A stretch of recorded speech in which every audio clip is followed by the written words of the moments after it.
All right, y'all, hold on, my bad. We're gonna start this over. I thought I hit the button, but we're going. Let's go.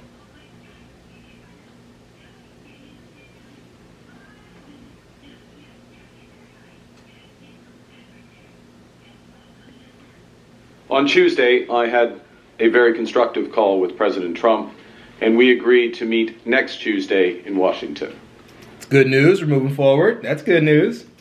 Our focus will be on both immediate trade pressures and the broader future economic and security relationship between our two sovereign nations. My government will fight to get the best deal for Canada. We will take all the time necessary, but not more, in order to do so. In parallel, we will strengthen our relationships with reliable trading partners and allies. Canada has what the world needs, and we uphold the values the world respects. What specifically do you want to get out of your first in-person meeting with President Trump, and will you be focused on trying to get the tariffs lifted? Thank you for the question. For the first meeting, as I mentioned in my remarks, and the President and I discussed when we had our constructive call, there are two sets of issues. There are the immediate tariffs, both sectoral and so-called reciprocal and fentanyl tariffs, and then there is the broader relationship. So addressing both sets of issues. We'll see how that progress goes. It's important to get engaged immediately, which has always been my intention, has always been his intention, and I'm pleased to have the opportunity for quite a comprehensive set of meetings that will take place on Tuesday. That sounds good. It sounds like things are moving in the right direction.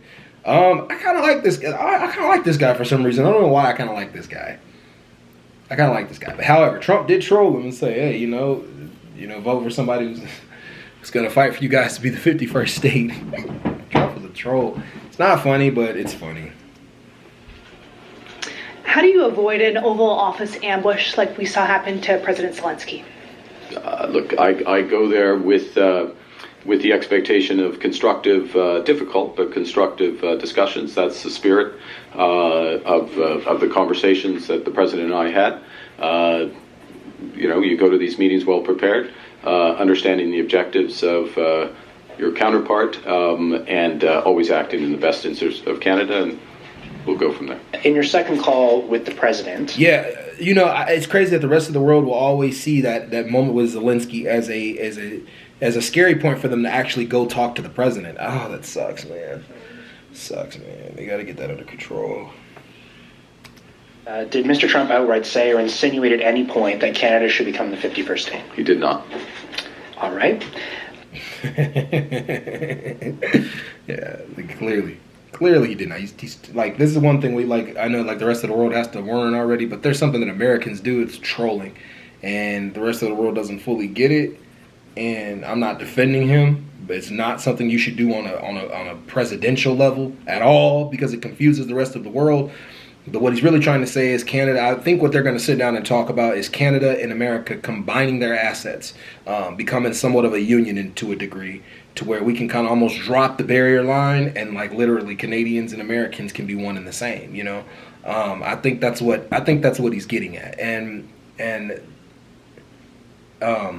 they still have their own sovereignty, their own nation, all that to them. But if we combined our resources, our assets, our economics, everything together, I think the point is to get it to where China could never catch up, and they would never be able to catch up if we did that. And I think that's what he's getting at. And I think the same thing he's getting at with Greenland. But I think he could go about it a different way, but I don't think he's going about it the right way at all. But maybe they may sit down and have a different type of conversation that may be beautiful for Canadians, and we'll see, and maybe beautiful for Americans as well. We need Canada just as much as Canada needs us. We've heard Mr. Trump on April 23rd and his surrogates throughout the final days of the campaign reiterate the idea that they believe Canada should become the 51st state. On the campaign trail, you said on multiple occasions that respect for Canada would be one of the key things in terms of having a meeting with him. Do you think over the past few days we have seen respect for Canada from the Trump administration? Look,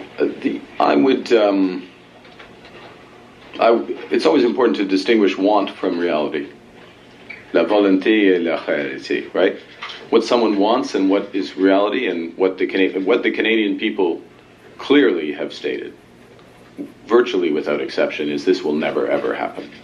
And if Any of the leaders of the party and their representatives would attest to that. I think the votes attest to it. I think the public dialogue attests to it as well.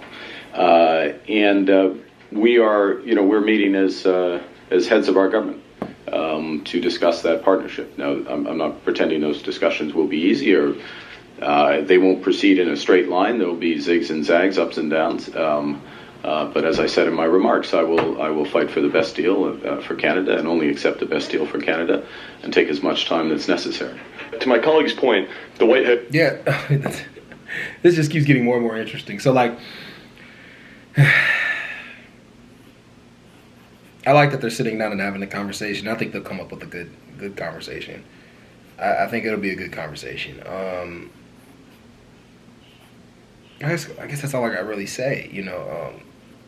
Canadians do not want to be American, and I wish Trump could have worded that differently, man, because they are our friends, they are our allies, and like if we combined everything, it would be good. I think that's the whole point of the tariff thing he wanted to get dropped, make it to where the like if we could bring our agriculture into Canada as well as Canada bring their agriculture into ours, it'll be competition for both sides. However, though, it'll lower the market. Goods and services will become a lot more cheaper for both sides of the spectrum.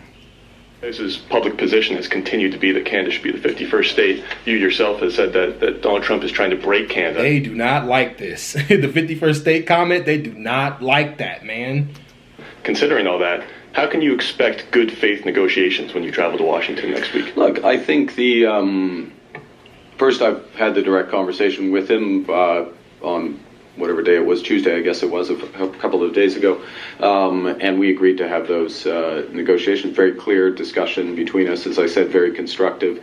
I would say the time allocated to our meeting and the seniority of he's the president, so that's as senior as you get, but the other members of his administration who will be assisting at those meetings suggest the seriousness of the discussions. Again, do not expect white smoke out of that meeting. There'll be white smoke probably later somewhere else in the world this month, but do not expect that. But so that's the first thing, is just the level of the direct dialogue, the discussion, the level of people there. The second point, I'll make it quickly, and thank you for restricting the question so others can get in, is that he respects, as others who are good negotiators, and he's one of the best negotiators, they respect strength. That's why we're building Canada strong. There's lots of reasons to build Canada strong, but the point is, and I will make this point repeatedly, we have more than enough to do here at home. That point about we can give ourselves more than the Americans can take away is absolutely right.